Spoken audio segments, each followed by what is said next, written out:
Yes, it's that time of the year where the Super Bowl of sports car racing is just round the corner. The Rolex 24 at Daytona is less than 2 weeks away, and the traditional early January test was again very valuable. Absolutely. Despite the economic climate, nearly 50 cars turned laps during the 3-day test. With the majority of the big teams returning for this year and certainly a lot of new teams and combinations joining the fray, an intense battle is assured for the 2009 season.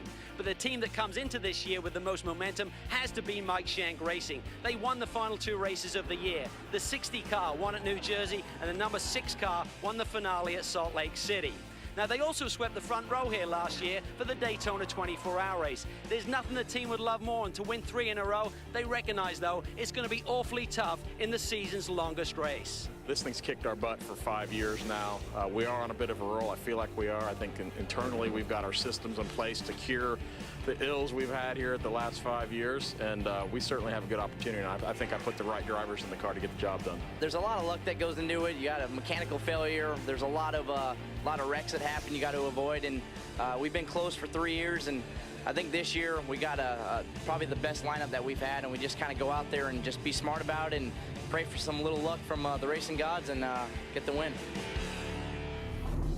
As always, the Rolex 24 field boasts drivers from multiple disciplines. This year's field has 8 prominent open-wheel names. Drivers like reigning IndyCar champion Scott Dixon and his Ganassi teammate Dario Franchitti, Danica Patrick, Ryan Briscoe, and the 04 Indy 500 winner Buddy Rice. From the stock car fraternity, 3-time Cup champion Jimmy Johnson is back with Gainesco Racing. Other NASCAR veterans in the field include Juan Pablo Montoya, A.J. Allmendinger, and Kyle Petty. While some two-wheel stars will be lining up for their first taste of the Rolex 24, 5-time Daytona 200 winner Scott Mr. Daytona Russell, motocross legend and IndyCar race winner Jeff Ward, and AMA road racer Jason Pridmore will share an entry.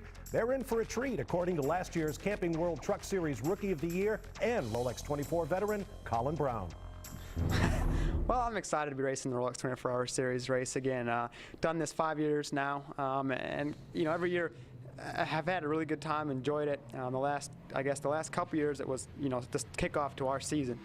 Now, the big dynamic goes into, you know, making sure everyone's happy and having a good car that drives well for everybody in the car, not just yourself. And like you say, having it to be a long race is quite a challenge. And making sure you're easy on the car but fast enough, and balancing that whole aspect, the whole race is what makes it fun. This year's coverage of the Rolex 24 on Saturday, January 24, kicks off on Fox for the first 90 minutes, starting at 3 p.m. Eastern, and then Speed's live coverage starts at 4:30 p.m. Eastern. 16 hours in total from the World Centre of Racing.